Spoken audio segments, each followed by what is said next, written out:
안녕하세요. 차쌤의 통하는 오웨이의 차쌤입니다. 이번 시간에는 실제 업무에서 많이 활용되고 있는 만족도 조사 분석과 관련된 이야기를 같이 나눠보도록 하겠습니다. 만족도 조사 결과물을 수거하고 나서 이거를 엑셀 화면에 어떻게 코딩을 할 것이고, 네, 코딩된 결과를 어떻게 분석할 수 있으며 이 분석된 결과를 문서 작성에 또 이제 보고서에 어떻게 활용할 수 있는지까지 내용을 간단하게 보려고 하거든요. 자, 구체적인 방법 같이 한번 먼저 알아보도록 하겠습니다.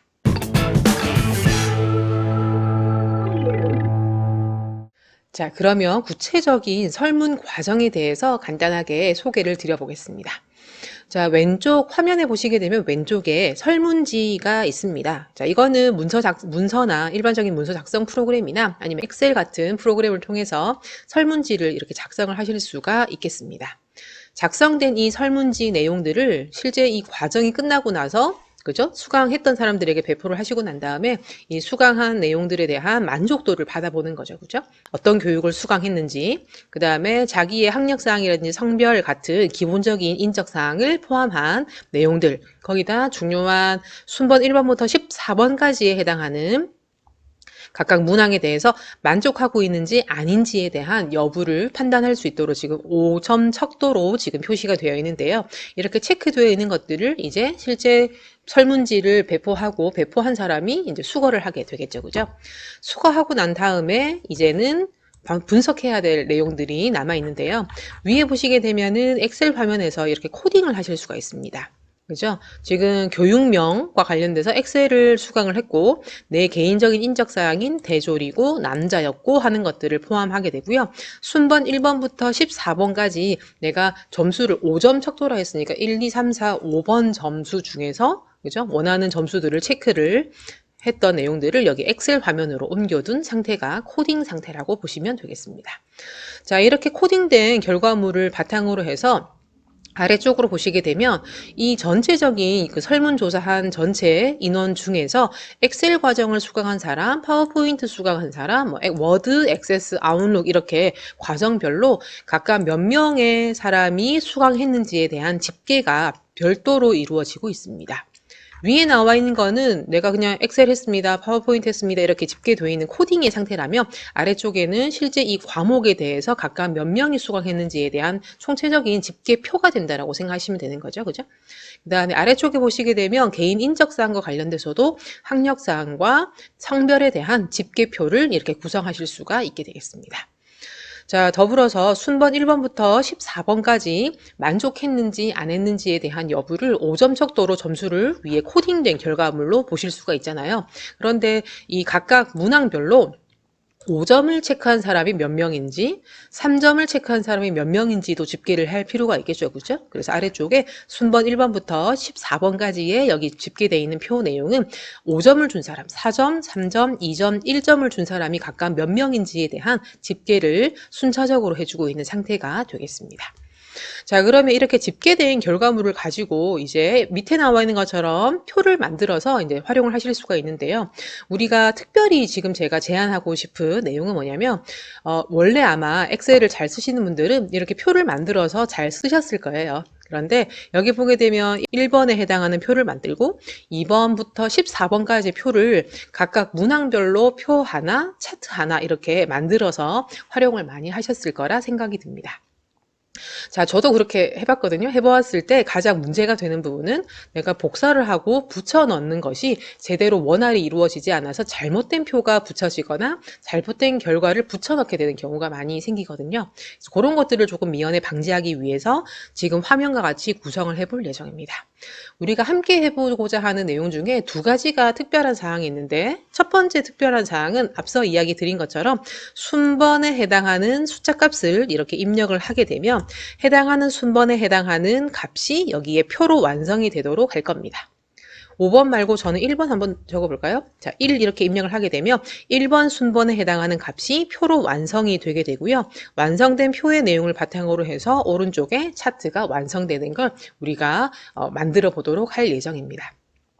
자, 이렇게 하게 되면 표가 여러 개, 차트가 여러 개가 아니기 때문에 내가 어떤 것을 복사하고 어떤 것을 붙여 넣었는지가 명확히 구별이 되겠죠. 그죠? 그렇기 때문에 이렇게 고정적인 엑셀의 화면이 아니라 유동적으로 바뀌는 엑셀의 화면으로 한번 구성해 보는 게 첫 번째 특별한 사항이라고 보시면 되겠습니다.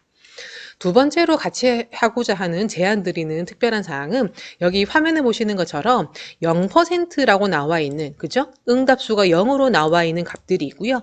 0이 되어 있기 때문에 응답 비율도 0%가 각각 되겠죠. 그죠? 그러면 0%는 오른쪽에 차트로 작성했을 때 자리를 차지하고 있는 비율이 없기 때문에 굳이 여기에 표현을 하지 않아도 될 것 같습니다. 그래서 0%로 나와 있는 것들은 차트에 표시를 하지 않도록 하는 작업들을 같이 해보시면 좋을 것 같거든요. 그래서 이렇게 최종적으로 만들어 보시게 되면은, 그죠? 이렇게 바뀌고, 차트의 내용도 바뀌면서 0%는 아예 차트에 표시가 되지 않도록 하는 이 작업까지 하시는 게 우리가 오늘 해야 될 내용이 되겠습니다. 더불어서 여기 나와 있는 내용을 한글이나 워드나 이렇게 붙여 넣을 수 있도록 하는 작업까지 해보시면 좋을 것 같거든요. 자, 그러면 구체적인 작업, 코딩부터 이어서 해보도록 하시겠습니다. 자, 그러면은 엑셀에서 새 통화 문서를 먼저 열어보도록 하겠습니다. 자, 엑셀에 통화 문서를 여는데요. 일단은 A1셀에다가 연번이라는 항목부터 넣어주도록 하겠습니다. 저는 개인적으로 연번이라는 항목을 꼭 넣어주는데 넣어주게 되면 아무래도 지금 내가 입력하고 있는 데이터의 개수가 몇 개인지를 바로 확인할 수 있기 때문에 저는 연번을 꼭 넣는 생각을 하고 있고요. 자, 교육명을 우리가 받게 되고요. 학력사항도 받게 되고 성별, 그 다음에 순번, 이제 개인적인 인적사항에 떠나서 이제 순번 1번이라는 항목부터 우리가 각각 문항에 대한 5점 척도에 대한 점수값을 입력받도록 하겠습니다. 자, 순번 1번 이렇게 적혀 있고요. 순번 14번까지 입력할 때 여기에 그냥 자동 채우기로 이렇게 끌어주시게 되면은 여기 나와 있는 14번까지 순번을 채워 넣으실 수 있다는 것도 기억해 두시면 좋을 것 같습니다. 자, 여기 보게 되면 문자랑 숫자랑 섞여 있는 이런 순번, 이런 데이터들은요, 문자와 숫자가 섞여 있는 이런 데이터는 자동 채우기로 끌어서 완성하실 수 있다는 것도 조금 곁들여서 보시면 좋을 것 같고요. 자, 그러면 연번은 다르게 숫자 1만 적고 나서 컨트롤 키를 누른 상태에서 끌어주시게 되면 이렇게 데이터들을 쉽게 이어나가실 수가 있겠습니다. 데이터가 많지 않다고 저는 가정할 거기 때문에 한 30개 정도 데이터가 있다고 가정해서 30번 행까지만 미리 이렇게 연번을 채워두도록 하겠습니다. 자, 교육명. 자, 우리가 설문조사를 이렇게 했을 때 여기 보게 되면 여기에 순번 1번에 해당하는 점수값, 2번에 해당하는 점수값 이런 것들이 이제 쭉 적도록 되는데 제일 먼저 교육명. 자, 이런 설문지를 받았다면 엑셀 교육과정을 받고 나는 대졸과 여학생입니다 라고 적혀있는 성별 부분을 채우게 되고요. 그런 다음에 순번 1번부터 14번까지 값들을 쭈루루 입력을 하고 그런 다음에 그 다음에 설문지 내용으로 넘어가야 되겠죠. 그죠? 그래서 입력되는 내용은 여기 엑셀이고요. 학력사항은 뭐 대졸이었고 성별은 여였습니다. 순번 해가지고 자 해서 입력을 하시면은 그렇죠? 이렇게 입력을 가상으로 해주시게 되면 우리가 입력된 결과물 한 사람에 대한 데이터가 입력이 완료됐다고 보시면 좋을 것 같습니다.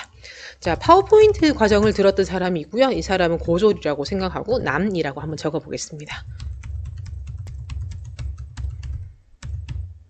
그죠? 이렇게 해가지고 가상의 데이터를 한번 입력을 해봤고요. 마찬가지 워드라는 과정도 수강을 했다고 볼 거고요. 여기는 여학생으로 해보도록 하겠습니다. 그죠? 자, 그 다음에 엑셀 과정을 또 수강을 해서 대졸인 남학생이 수강을 하게 되고 그죠? 만족도가 다 5점이라고 체크를 해보도록 하겠습니다. 자, 하나만 더 입력해 볼까요? 여기에다가 파워포인트라고 할 거고요. 대졸로 할 거고 남이라고 할 거고 자 만족도는 5로 해주다가 4, 5 이렇게 해서 입력을 해보시면 될 것 같습니다. 자, 이렇게 가상으로 데이터를 입력했는데요. 지금은 총 5개의 데이터가 입력이 됐고요. 앞으로 이 데이터는 총 30개까지 입력할 거다라고 미리 자리를 세팅해 놓은 상태라고 보시면 되겠습니다. 자, 이렇게 쉽게 한 페이지당 코딩의 결과물들을 이렇게 쭉 순차적으로 코딩을 해둔 상태가 되겠고요. 이어서 우리가 여기 아랫부분에 데이터가 많지 않기 때문에 아래쪽에 분석할 수 있는 부분으로 우리가 구성을 해 보도록 하겠습니다. 자, 실제 우리가 설문 분석에 관련된 내용들을 이어서 하시기 전에 먼저 기억해야 될 함수, 또 사용할 함수에 대해서 간략하게 소개를 드리겠습니다. 첫 번째로 우리가 쓸 함수는요, count라는 함수를 쓸 겁니다. 총 개수가 몇 개인지 이렇게 구해주는 함수가 되겠고요. 이거는 숫자 값이 들어가 있는 셀을 지정해야지만 제대로 된 셀의 개수를 구할 수 있다는 것도 기억해 두시면 좋을 것 같습니다. 자, count에 이어서 count if라는 함수를 우리가 나중에 써보게 되는데요. 엑셀이라고 적혀 있는 간이 몇 개입니까? 그다음에 남자라고 적혀 있는 간이 몇 개입니까? 여자가 몇 명입니까? 이렇게 구해줄 때 조건을 하나씩 다 걸어야 되겠죠? 그래서 이런 조건을 바탕으로 해서 개수를 구할 수 있는 함수가 count if라는 함수가 되겠습니다. 자, sum이라는 함수는 여러분들이 잘 아시는 것처럼 총 합계를 구해주는 함수가 되겠죠? 여기는 어떤 숫자 값들을 다 더해준다라는 개념으로 해석하시기보다 같은 의미긴 하지만 의미는 응답 반응의 수가 총 몇 개인지를 합산해준다고 생각하시면 되겠습니다.